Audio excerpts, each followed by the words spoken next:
Welcome, everybody. Tuesday night here on A2DRadio.com. Lazy Booking coming at you live from all of our own Real Talk studios.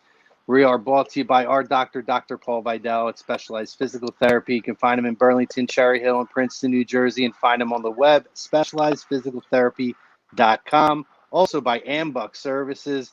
They are the kings of outside work. You need gutter guards, gutter cleaning, tree trimming, deck installation, restoration, any kind of work.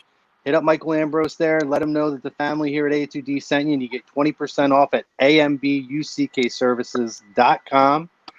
Our topic of conversation, guys, tonight is our part one of what will now be two parts to a tribute show to Road Warrior Animal, Joe Laurinaitis, one half of the greatest tag team of all time, and that is the poll question that's brought to you by Philly Drinkers, or the topic of conversation by phillydrinkers.com, and you can find your A2D collection, by the way, if you do phillydrinkers.com/A2D radio. And the topic of conversation is the Road Warriors are the greatest tag team of all time. We are very, very fortunate and happy to welcome back to the show two previous guests who joined us, who also had a lot of time with Joe in the Road Warriors, and that would be Mr. Nikita Koloff and Bushwhacker Luke Williams. Guys, thank you so much for your time coming back onto the show.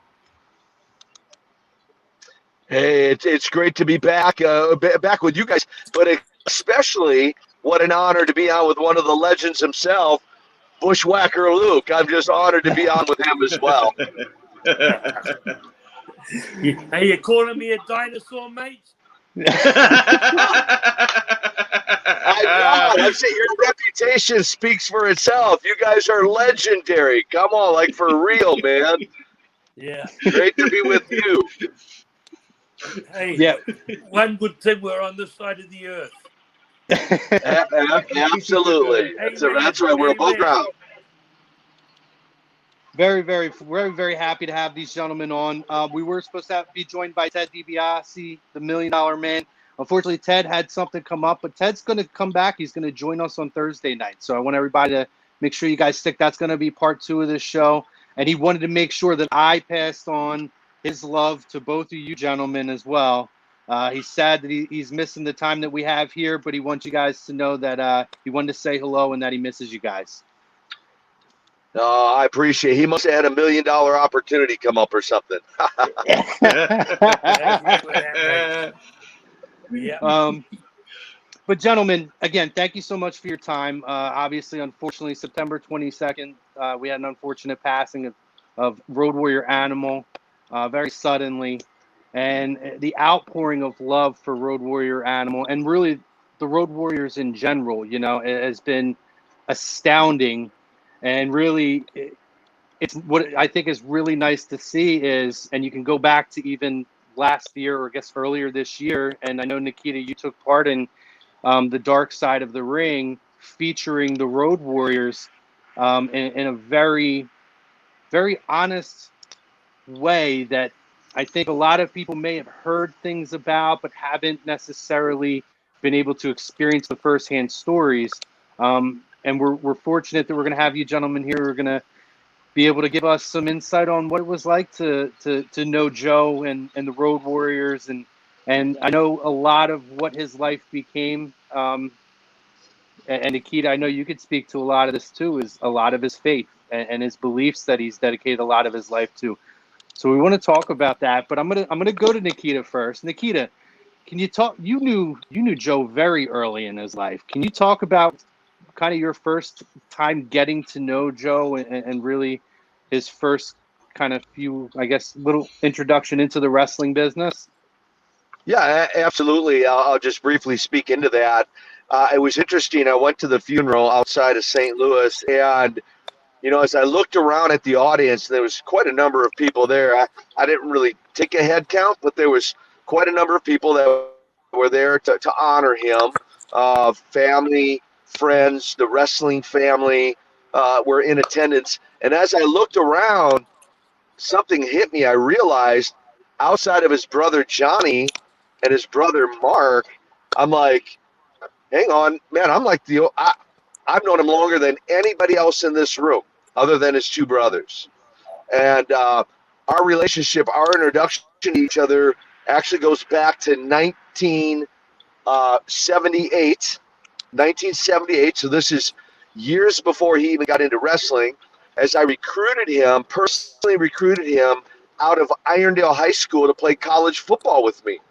And I can remember a very fond memory of the night that his mom and dad and he came to tour the campus, and I was their personal, if you want to say, tour guide to show them around campus and introduce them to people. And lo and behold, would I ever thought that evening would lead to a lifelong friendship and really a brotherly love for one another. We became not only the best of friends, but we really became like brothers. The mom and dad, Joe Sr. and Lorna, just embraced me as one of their own. I like to say they embraced me like the prodigal son and just brought me into their family. And then who would have known that a few years later, Joe would make a phone call and essentially recruit me into professional wrestling. So there's the shorter version of that story. Wow. Luke, do you remember your first encounter with Joe? Yes, it was in TBS. We were shooting for Turner Network and that in the studio. I was there in working for NWA, and I left in a short while afterwards. But I was still going into Turner Studios to shoot on a Saturday morning. And I remember them when they first went there. I think they were told to semi-shoot on everybody. These kids they worked against on the television. This was too much. Animal liver went down, and Hawk did a few flying things, but it was like a Hawk doing a high drop kick or something like that. They beat their opponents up, mate. So anyhow, getting further on now, the second year, they come in 83, and I was coming back in that 84, I think. People, when they went into the studio, there'd be a running sheet on the side, would do three hours of taping, and on the running sheet it'd have the Road Warriors the first hour, second hour, third hour, and the guys would look to see if they were the Road Warriors, and if they were, they picked up their bags and left. Oh my gosh! This is true. Well, I can verify that. I can verify that. That's an incredible story. Crockett found out, and Crockett had to talk to them about it. Because the boys, he had to pay the undercard guys more money just to get in the ring with the Road Warriors. And then my first feud with them was in Waco, Texas. You know, Waco's notorious for something that we all know about. Anyhow, we've done an angle with Tully Blanchard's father. I put him out. And we just come into the territory 4 months. He was saying we were too heavy on the Texans television. He was the owner of the company, plus the sort of well-known wrestler for 30 years, you know, in that area and in that going up to the Midwest. So his dad was over on television. So instead of firing us, we did something with Tully's dad, Joe Blanchard, on television, heard him, and then he went to hospital. He had bad hips anyhow. So he had to come back in a wheelchair. And he started bringing teams in to get us out of the territory as a storyline. And of course, the Road Warriors had only been in the business about a year. This was early 2004. And then he bought them, and I talked to Paul. We were in separate dressing rooms. I talked to Paul beforehand, their manager, and we went into the ring. And I guess they've been running over people all the time, and we were the final match. We had to at least get 15 minutes plus in. And they've been running over people in 5 minutes at the most, and here they are having to do 15 to 20 minutes. I bet you guys were beat up and bruised after that. No. So anyhow, here's a little ending to the story. The first 4 minutes, and that because we fought back all the time like 2-foot bulls on one guy, and that Hawk went over the ropes and puked out into the front row. Now, this is on camera. This is on camera, and a kid. Now there's 2 promotions. There was the Von Erichs World Class Championship Wrestling Television in that town, and Southwest Championship, Joe Blanchard's. So they were seeing Kabuki, the Japanese guy. So a kid in the front row said, "Look, Daddy, just like Kabuki, but there's lumps in it." It was a green mist, and there was chunks of puke in it. Oh, my God. About 5 minutes later, we get Animal in the corner, double teaming him. I'm holding him. And Butch is beating on him like this. And then, down under, if everything's going good, you usually say sweet as. Sweet as means it's all good. It's all good. So Butch whispers, we're beating him up, and Butch goes in close and says, "Sweet as, mate." And I think Animal thought he said, "Sweet ass, mate." Oh. And that next minute, there was fucking big fists flying. We knew to duck out of those, otherwise we'd have been knocked out. He thought we said, "You got a sweet ass, mate." Oh, my Lord. Pretty much. Afterwards, we laughed about it. We laughed about the both times, because I got to know them well. More Hawk, but Animal as well. Yeah. Nikita, so you guys are all part of that whole Minnesota crew. I mean, there's a lot of people that have come out of Minnesota. Can you kind of talk about that close kinship, between all you guys? Obviously Scott Norton, Animal, Kurt Hennig, a lot of the people that came out of Minnesota, yourself. Yeah, it's kind of uncanny, really. I guess when you think about it. I mean, you go through Wayne Bloom, Mike Enos, Norton. I mean, John Nord, Brady Boone, Tom Zink, Rick Rude. What a guy John Nord is, huh? What a guy. Oh, yeah. Nord the Berserker. Of course, as many know the story now, 7 of us were all in high school together at the same time. And then the other guys really were all kind of from the surrounding areas of Minneapolis. And we had a gym there run by a guy named Jim Youngner simply called The Gym. And it was not only a mecca it not only became a mecca for wrestling, professional wrestlers, but world-class bodybuilders, power lifters, record holder, powerlifter Barry Darsow and Wayne Bloom at one point held a world 2-man deadlift record. It was I want to say 1,314 and a quarter pounds or something like that. Wayne Bloom was strong. Yeah, it was wiry. He didn't look it. I mean, he was tall, kind of wiry and lanky, but buddy, he was strong. So it was just kind of uncanny. I don't know. I guess it's in the water in Minneapolis. I don't know. Okay, Matty, you got a question there, bud? Yeah. So obviously, you guys know what it was like to get in the ring with the Legion of Doom or the Road Warriors, which was always a very interesting experience getting into the ring. What was it like, though, in the environment of the feeling of the crowd and just the way that you guys just the build up for it and everything like that? What was the experience like just building up towards? I know, Nikita, you had that really huge match with the Road Warriors back when they basically turned babyface, and obviously, Luke, you had your experiences as well with the Road Warriors. What was it like with feeding off the crowd and the experience of building up to those matches?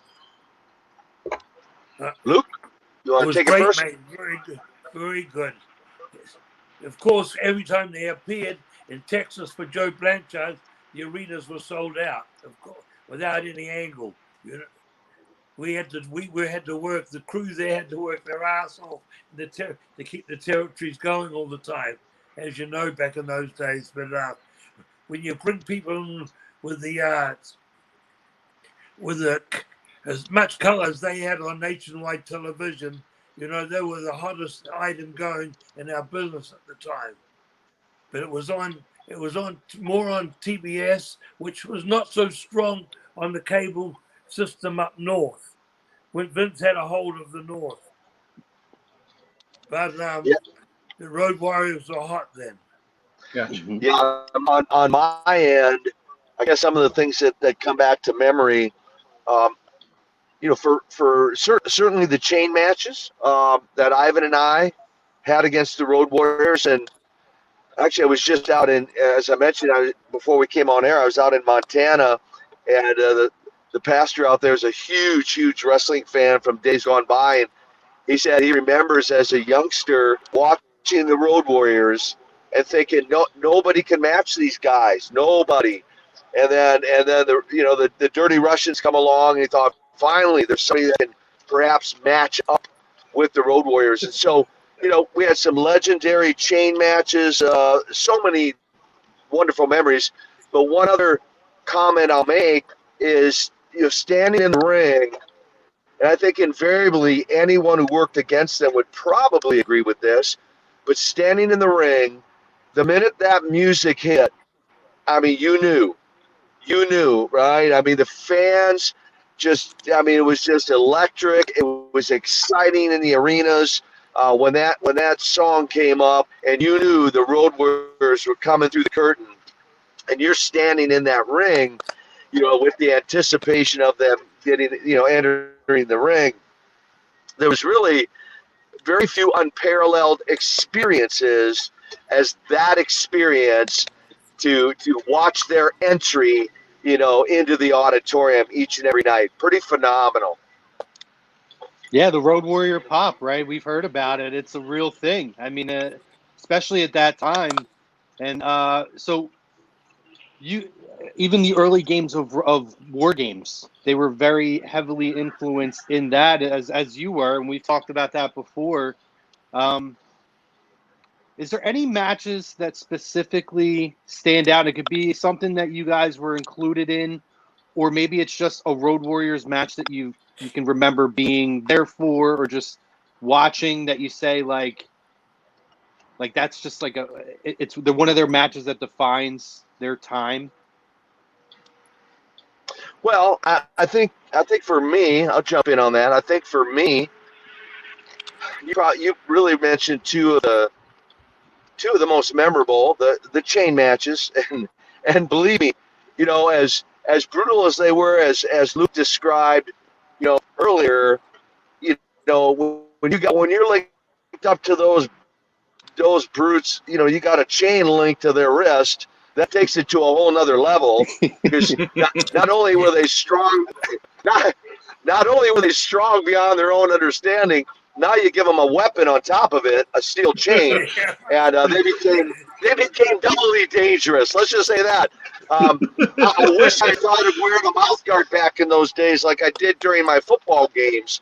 That would have been beneficial. I just didn't think about it.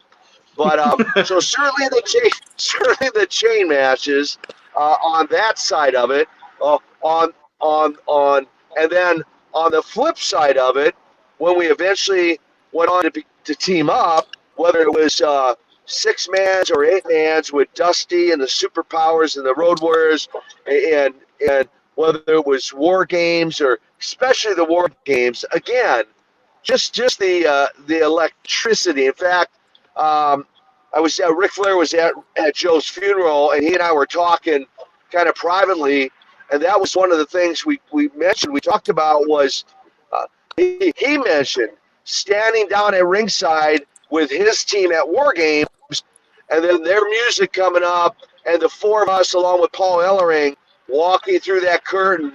In his own description, again, it was electrifying, you know, to be in that arena and experience that against the Road Warriors. Yeah, I mean, it's one of the things, I'm just slightly out of that era. I mean, I was born in the 80s, but I was very young then. Like to be around during the scaffold match and those chain matches in early years of war games would, I mean, I can only imagine how that was. I know for me as a kid catching the beginning of Legion of Doom, I look back and I remember Luke watching them beat the Nasty Boys at SummerSlam for the tag team title during what I would consider one of the best SummerSlams, because you had great matches on that card when you talk about Kurt Hennig and Mr. Perfect and Bret Hart and legendary matches like that. And one of the matches that's always stuck with me is their match against the Nasty Boys from there. Yeah. But getting back to the Road Warriors, mate, as Nikita said, with that music, as soon as that came on in the arena, and if they had a little bit of lighting there too, for a little bit of a light show, and those guys coming down to that ring with that music, and they were tensed up. You know what I mean? They were pumped up, and it was just awesome. The people, as you said, you're standing in the ring and you see them come down and come into the ring, and of course, when I was working with them, they were baby faces, so you could hear the intensity, the aura in the building. Yeah, hey, Yeah. let me chime in real quick on something you mentioned, the scaffold matches. Now, for the record, never participated in a scaffold match against the Road Warriors, but I do want to tip my hat tonight to the Midnight Express. And I say that to say this. You couldn't have paid me enough to get on a scaffold against the Road Warriors. So Yeah. I tip my hat. I tip my hat to the Midnight Express for being courageous enough to get on that scaffold with those two behemoths. I'm just saying. Yeah, you did right there, mate. And in the final part too, with Cornette, Animal had to hold his foot. It was set up so he could grab the scaffold underneath to get around safely and land safely. So he had to rely on Animal holding him there. So the relationship with Paul, particularly, obviously, was so pivotal for the Road Warriors, right? And I know that Paul and Joe were so close. I mean, after all these years, you could hear the Hall of Fame speech and how much this whole relationship meant. Can you guys talk about how important the relationship was with Paul and with Road Warrior Animal and Hulk? I lost audio for a minute there, guys. Were you asking me a question? Yeah, I was just asking about the relationship with Paul Ellering. We could see how, I mean, that was a lifelong relationship between all three of them. And I feel like Paul was so important for those guys, particularly with when they were really young and kind of getting their teeth, grinding their teeth in. Can you talk about that relationship that they had with Paul? Yeah. Luke, you want to jump in, or I can say something? I don't know the situation as good as you did, mate. Okay. Yeah, because I spent time with them, even prior to my time in the business. When I was training for a pro football tryout, I went down to Atlanta. Actually, stayed with Joe, and Joe was rooming with Jake the Snake Roberts. That's a whole nother story for another episode. But Yeah. I say that to say, so I did some traveling with those guys, and of course got to spend some time with Ellering and get to know him some. And then once I got into the business, got to know him more. And I don't want to say he was the brains behind the team, because both Mike and Joe had a mind for the business, and but yet Paul was, I would say it this way, Paul was like the glue that helped hold that team together. He, unlike, more than just the image of a manager, he did a lot behind the scenes for the two of them, and really for the three of them. And so Paul certainly deserves credit for their success, as you mentioned. especially early on as they were cutting their teeth, and with his experience, and went on to, to the stardom that they had. And you said in the onset, and I would 100% agree, a lot of great tag teams out there. I mean, really, for real, like Luke and Butch had an incredible, and I mean that in all sincerity, had an incredible run, as a tag team all those years. Many other great tag teams out there, but I would say arguably the Road Warriors were by far, in my view, and I might be a little partial on this, but we're the greatest of all time. Yep. Boy, they were the hottest. The 80s and 90s, they were the hot item. Yeah, for years. So what? Look, we got to consider. Years. Yeah, they didn't just have a 3, 4, 5 year run. I mean, they had a couple decades together that they established themselves, as a legendary tag team. Yeah. Now, and I think you're right there about Paul, mate. At the start, when they were sharpening their teeth, if it wasn't for Paul, a lot of things would have been different. Yeah. He held them together right at the start. Yep, absolutely. So when you guys were getting an opportunity to work with the Road Warriors, such like that, obviously earlier in the show, Luke was talking about how if they were looking at the match cards and if they saw they were having to work with the Road Warriors, they would just leave. When you guys would wind up having a match with them when you had to be on the other side of the ring, what was it like putting together the match? Was it because you had said before, because they didn't sell a lot. They were kind of like, they were in the ring they were working 5-minute matches and stuff like that. So obviously it was different back in the day putting matches together. What was it like trying to put a match together with them, whether they had experience or not so much experience?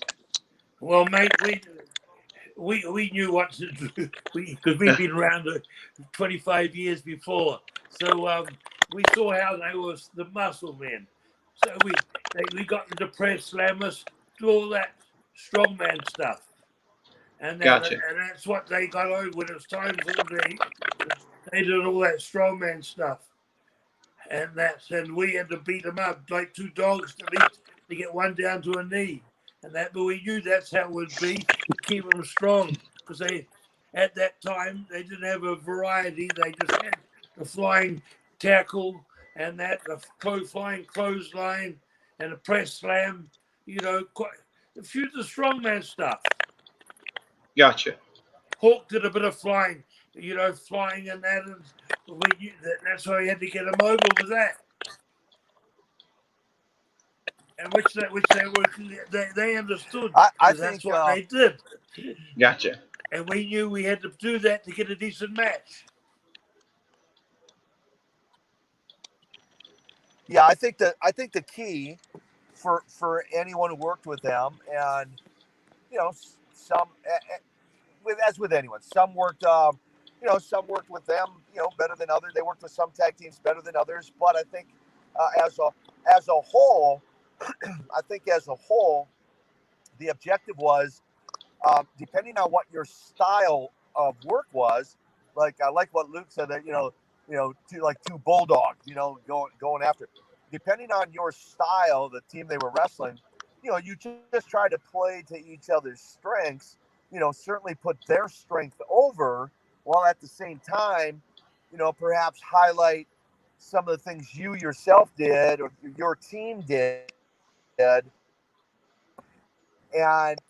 in that sense, I know I can speak for Ivan and I, that I felt like we had some very good chemistry with those guys in our matches, because we were both willing to work with one another, because we wanted to get to the end result, which was to give the crowd a great match, an entertaining match, and a result. So fortunately, the four of us worked pretty well together. We're on the same page with the same objective, and therefore we had, I feel like, some pretty decent matches. Cool. Yeah, I would definitely agree with that. I mean, they're legendary matches, to be honest. I would. I want to ask Luke. Luke, do you remember?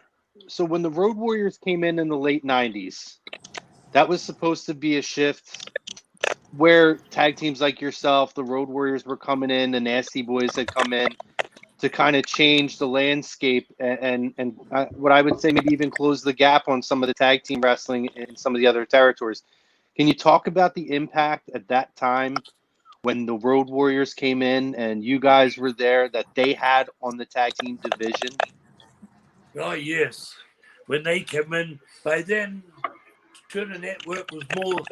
And I'm talking about before when they first in 83, 84, Turner Network wasn't like what it is in the 90s and that. So it was as soon as they came up there to WWF in the 2000 in the 90s, they had coverage up there. So there was a bang as soon as they came in. It was something fresh and something different.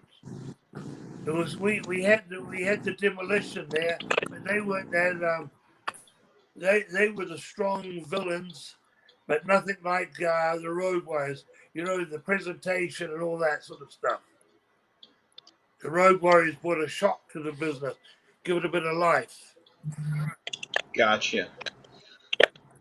Um, in that time period too, with tag team wrestling, it sometimes you have periods where tag team wrestling kind of goes down a little bit, but there was a period of time back, especially back then, tag team wrestling was huge, because you had some great teams rolling around, whether it was with Jim Crockett or WCW or WWE, NWA or what have you. You had some great teams in all of those organizations back then. So it was good to see them come around in that time period because they got to work with so many great teams and like Chrome had said before, have many great tag team matchups there.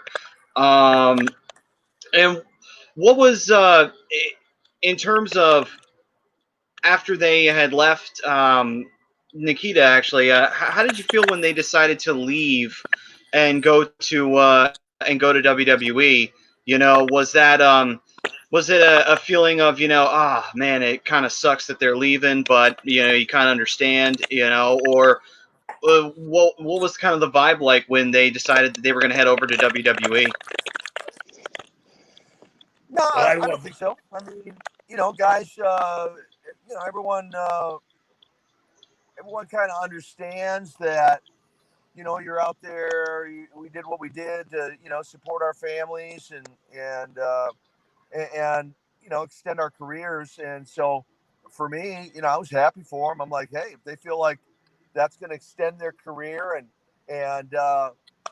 take better care of their family, so to speak, then kudos to them. And I can't really speak for anyone else. I can only speak for myself. But I was happy for them, and saw that they kind of made a few tweaks and changes to their outfits and their shoulder pads and that sort of thing became a little more colorful in that sense. And I was like, cool. Awesome. And Luke, what was it like when they got to WWE? At that time, what was it like adding that into, the WWE product? It had to have been just exciting to, yes. have them there, to have an opportunity to work with them. It refreshed. I never worked for them. I never worked against them in WWE, but it refreshed the product. It gave it a big lift at the time. The new tag team to come in, and they were already over. They didn't have to get over on WWE TV. It brought a lot of excitement to the tag team. It brought it back. But as a WWE though, there's never ever a tag team main event in any of the big shows. Vince always put a tag team together. He always put like Hulk and Randy together. And it was two people together for the. He wasn't big and he wasn't like his father. His father had the tag teams who were on top all the time. Vince Senior was more the single man, as you know. Yeah. Yep, And if still he to had a this tag, day. and if he had a situation for a tag, that would be put together just for that situation. Yeah. I have to ask this question. I know, Nikita, you indicated to a story about Clearwater that we'll want to hear about with Road Warrior Animal. But do you guys have any like fun road stories that you could talk about with whether it's Joe or both Animal and Hawk that you could share with us? You're addressing that to me? To both of you. So we'll go with Nikita. Yeah, Nikita first. I know you indicated to us there's a story about Clearwater. Well, I know, Luke lives down in Clearwater, Florida, and I go, I'm pretty familiar with Clearwater. One of the things I mentioned earlier about kind of becoming the prodigal son for and Joe's family is eventually his mom and dad moved from Minnesota down to Safety Harbor, right next door to Clearwater, and it just Luke being from there just reminded me of a wonderful memory where I used to take some designated time off periodically, and I'd fly down to Tampa. I'd go over to Safety Harbor for, I don't know, sometimes 3 or 4 days and just chill, just get a break from the road travel and hang out with Joe's mom and dad. It would just be the three of us, just hanging out together. And, we were, we were that close. And I probably saw Joe's mom the last couple of years of her life. She battled lupus, a disease called lupus. I probably saw her, I don't know how much, a lot more than Joe did. Because again, Joe's on the road all the time. They're in demand. They're on the road traveling, and I was as well. But I specifically took designated time off just to get a mental break and a physical break.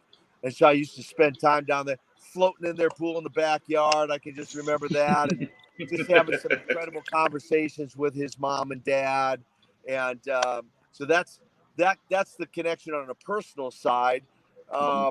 Real quick, on a road story, I mean, I guess just some of the memories,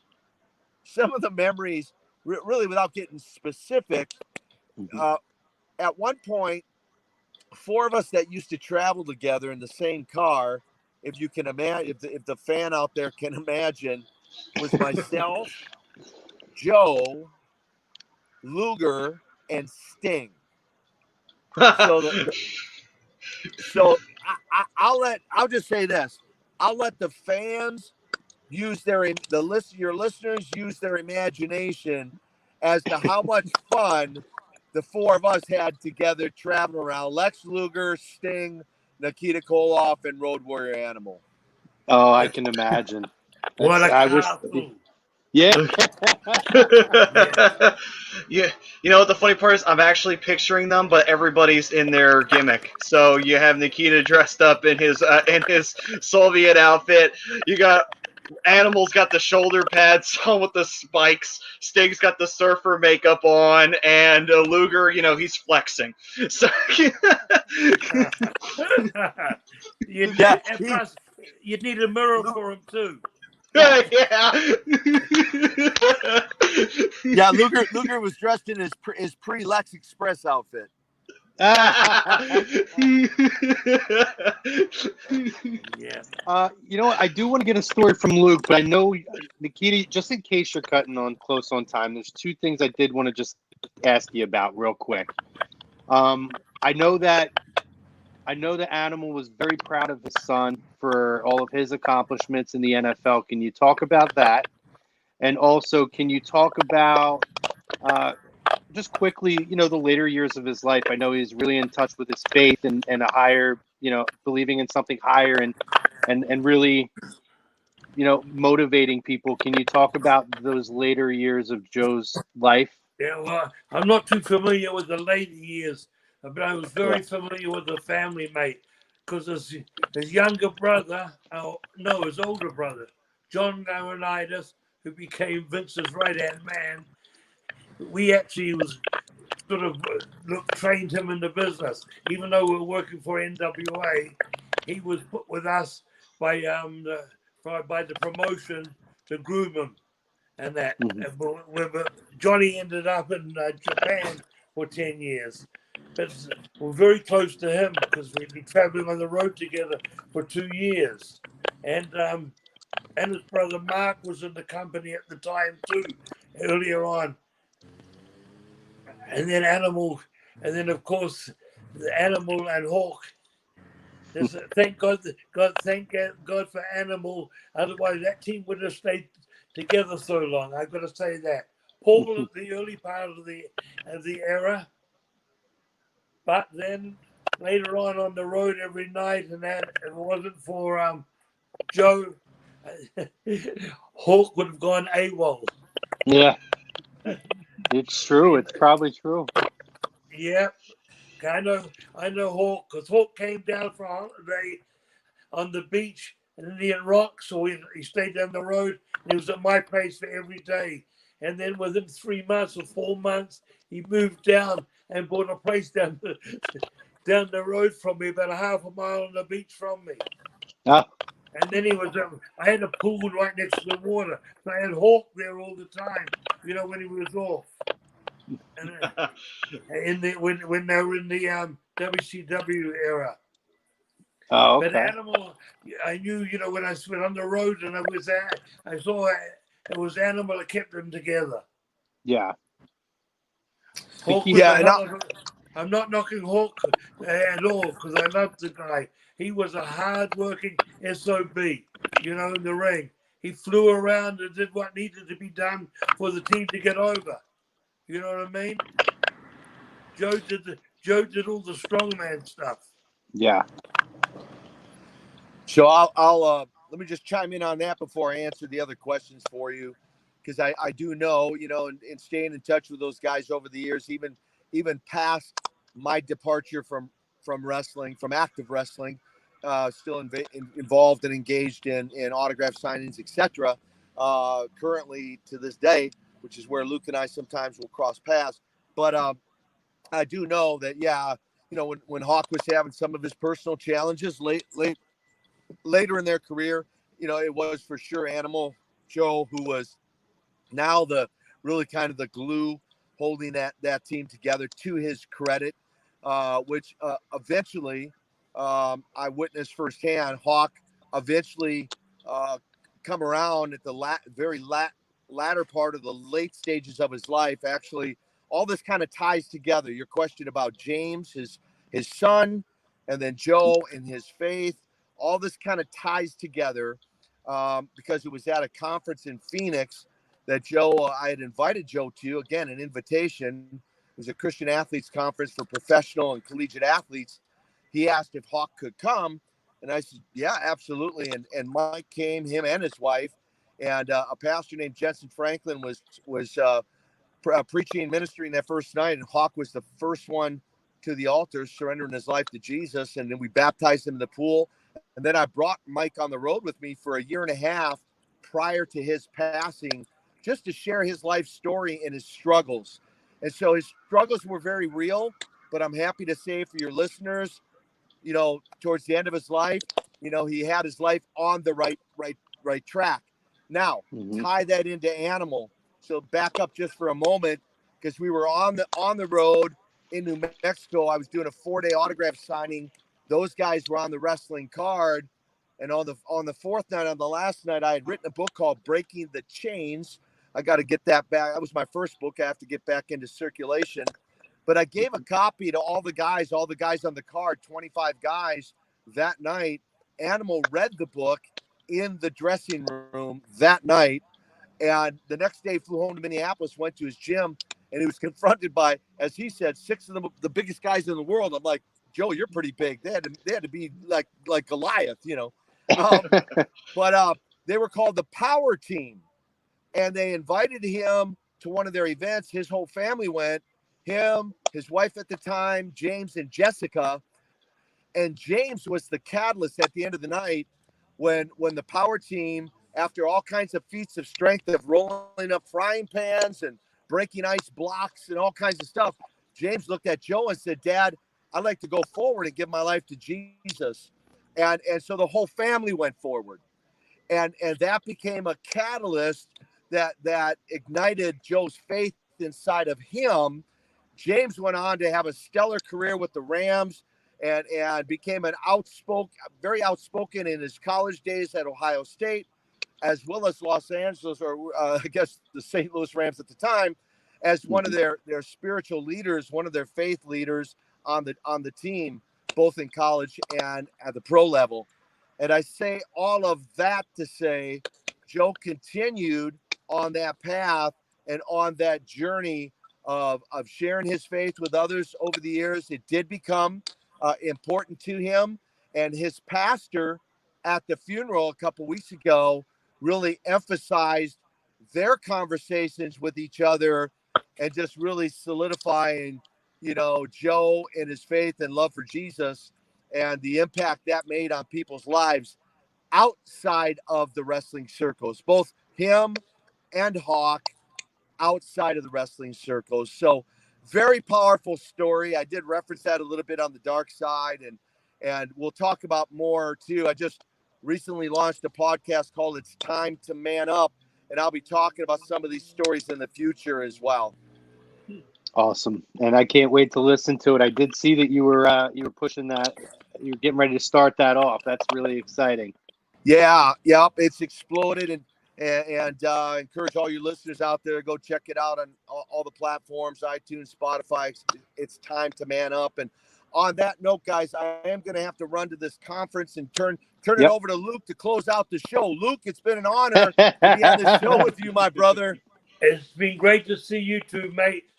All right. Well, I look forward to the next time you get past all this crazy stuff and we can actually see each other face to face. I look forward to the next time we get together, Luke. You guys, thank you guys for having me on. Praying for this virus to go, mate. Oh, believe me, I am. It's on. We're on the backside. So, guys, I want to thank you for having me on as well. I really appreciate it. Nikita, as always, you are a absolute class act. We appreciate your time. Thank you so much, and take care. Be safe. All right. I appreciate it. God bless all the listeners out there, and I'll be praying for all of us. So, God bless you guys. God bless you, sir. Take care. All right. Bye-bye, guys. Yeah. Yeah, Nikita knew Joe much better than I did. He was a Minnesota boy, and already Joe was in the business. And I remember when Nikita came into NWA, I think Joe got him in. A lot of the boys came from Minnesota at that time. Well, Ric Flair was there. There's a Minnesota boy. Yeah. So a lot of the guys came in from Minnesota. It was like a factory down in Minnesota. It was like they were, and no one was small. No one was small. not till the 90s, and that's when he mentioned that tag team from Minnesota, the Strong Kid, the two blonde heads in WWE in the mid 90s. Oh. Heels.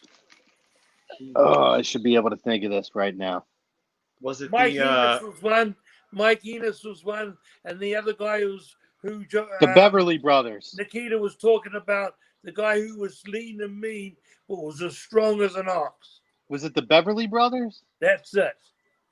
Beverly, they were. That was the first smaller guys from Minnesota. All the other guys were big.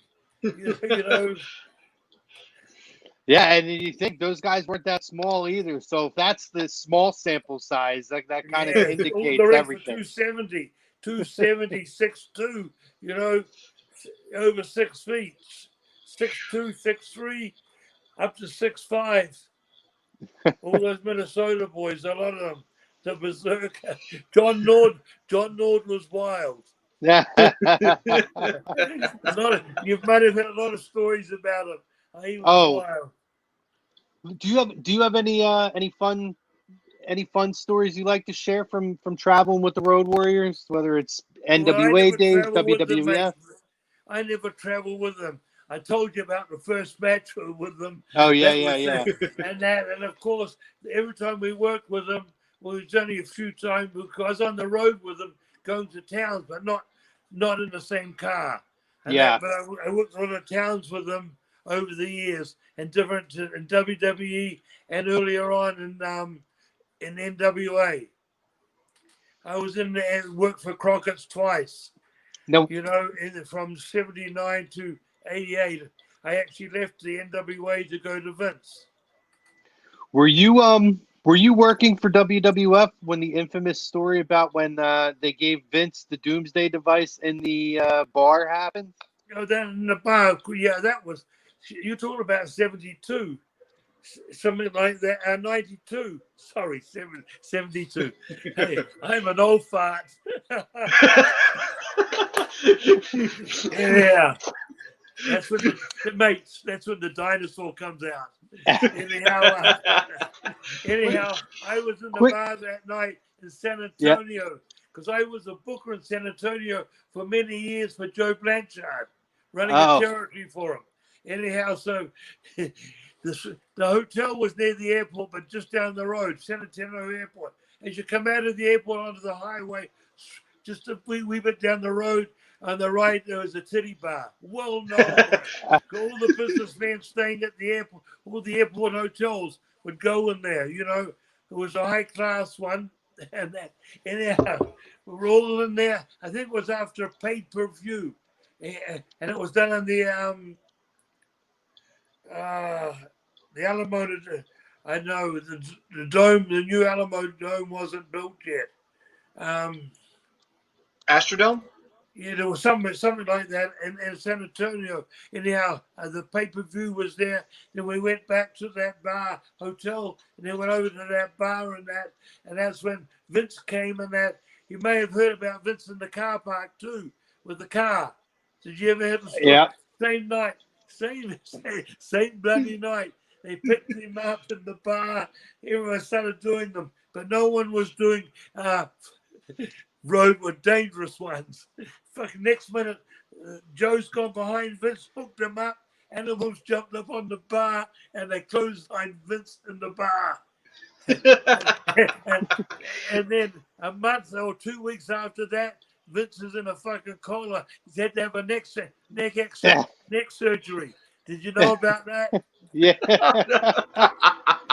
That's insane. That's insane. Yeah. Yes.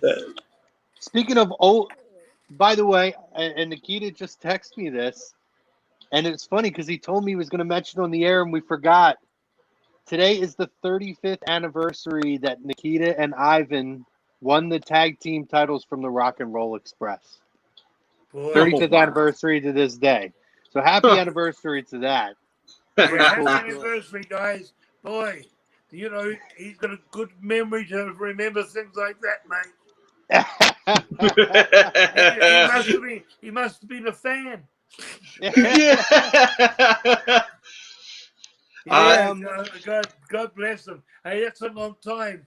You know, Butch and me were on the road together for 36 years together. But you know, I worked with him last year down in New Zealand when I went down 218. When I went down there at 218, and that he was on the outside of the ring. You know, he's bent over on one stick. He can walk without one, but he got very sick, you know, with the staff, and it got in his hip, and they had to take his hips out for 4 years, and then over those 4-year period with the 2 walking sticks, crutches and that, or with a walker, he was bent over. So, you know, they put a new hip in him. He's good there now, he can walk around, you know, with the help, but he's bent over a bit. For the arthritis, you know, we've all got arthritis, you know, when you get to the older ages. Yeah. That's when you start becoming a fossil. You know, you can't bend.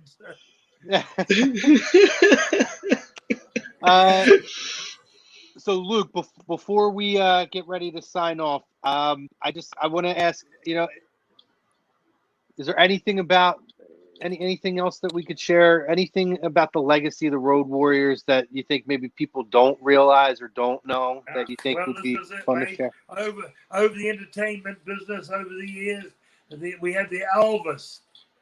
You know, Elvis Presley in the 60s. Mm-hmm. And look at how that's a change in music. And then we had later on, come in the 80s, we had Michael Jackson. you know, that was a change. Yeah. And they were the change in our business just like that when they came in.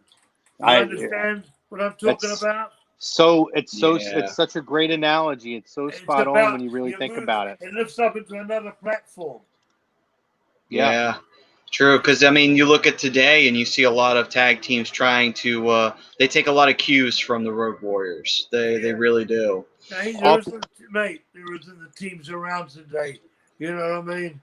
often duplicated or often imitated, never duplicated. That's for sure. Yeah, that's for sure, mate. There's no one around like that at the moment. You get a single guy, but there was two guys, and they were hungry, and of course they both worked in nightclubs, throwing people out. And they had a line. You heard that story about they had the line outside the club to see how far they could toss them. Yeah. Yeah. Yeah. I got to know Hawk by seeing him 5 days a week for about 8 hours a day when he was off. But by any He chance, was still working for them. I had finished, but he had a contract and that. It was WCW and that, and he was off for quite a bit there the last years and that. So I got to know him very well. So I saw how, when they did go on the road, how Joe was the one that kept the team together. Just got Hawk to get there and kept them straight and did all the negotiations. yeah. But Hawk made up for it in the ring. Yeah. Yeah. Well, Yeah. I was just gonna ask actually real quick. Did you ever ask Hawk or Animal to be like, who won those competitions of throwing guys out the farthest? Who was the one who usually won those? No, I never actually asked them that, mate. But I talked about it quite a bit. Gotcha. They were young. And full of at that time they were loading up on the gas heavy. They grew fast from 17 years of age or something 16, and that they ran the 200s, 210s, but then they went up to 270. Yeah. I heard they grew fast in the gym. It was an old gym they used in Minnesota because Hawk used to tell me about it. And Rick Rude was there. A lot of guys went to that gym. Nikita talked about it before. Sorry, I'm coming over the same subject. That's okay. Yeah, Everything ties back, Luke. Everything ties back. And then they were all trained by the same guy. The guy, I forget his name. I know, when I see him, because I used to go to Minnesota at least once a month for years with the NWA and then WWF. I worked in Minnesota. And he was a referee. And he was the little guy that trained them, all those big guys. He's a wild bastard. Eddie Sharkey. Ed Sharkey. There you are, mate. Ed Sharkey. He was a real baby face on television. As a baby face referee. Didn't want to get known. I used to laugh at that. Butcher me used to laugh at that because he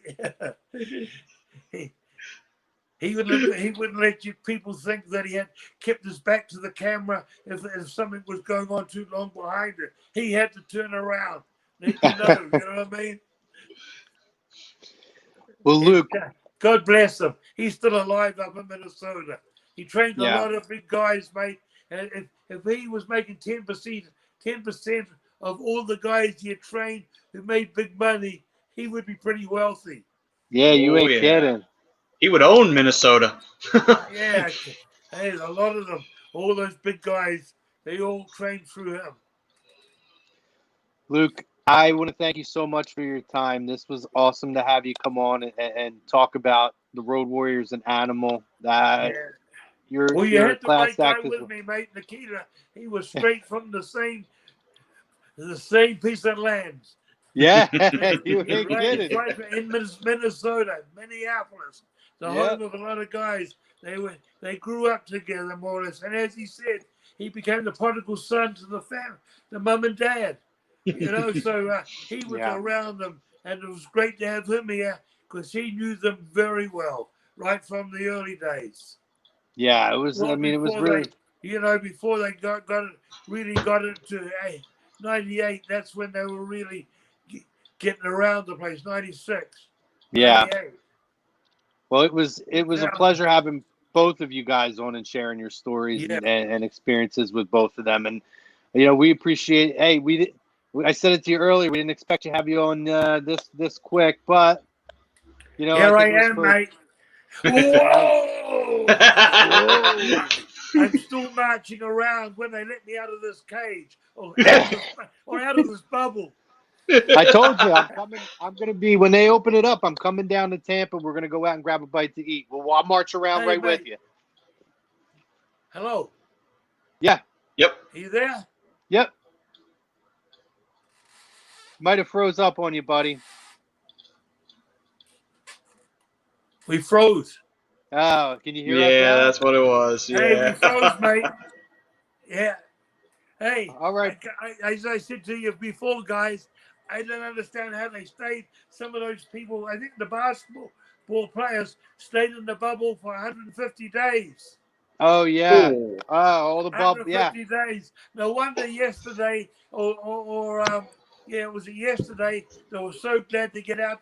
That was their first day out. Yeah. 150 For a while. days. Yeah, it was for a while.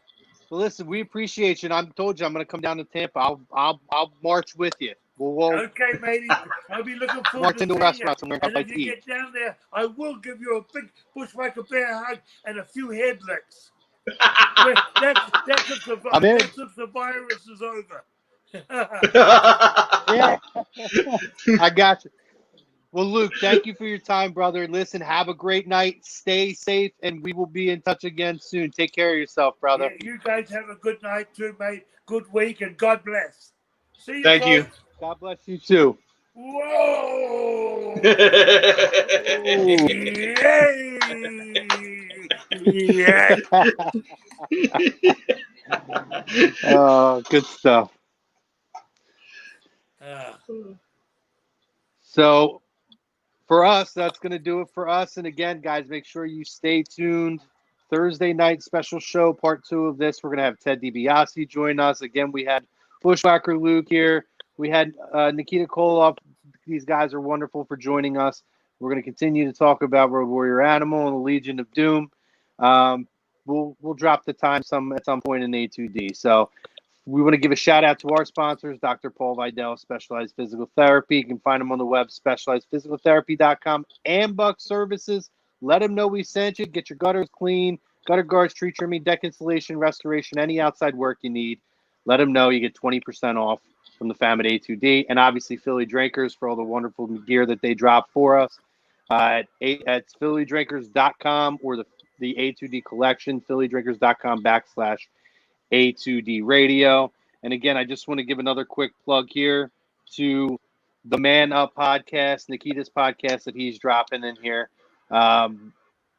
Make sure you guys check it out. iTunes, Spotify, any major area where they drop your podcast, check it out. He's got a lot to say. As we've seen here today, he's a great friend of the show. So thank you again. So for myself, for Maddie, for our guest down here, Luke, for our guests we had earlier, Nikita, and for Frank back here doing a phenomenal job on the 1s and 2s. For everybody here at A2D Radio, have a good night. Stay safe. Take care of yourselves and everybody around you, and we will talk to you guys soon.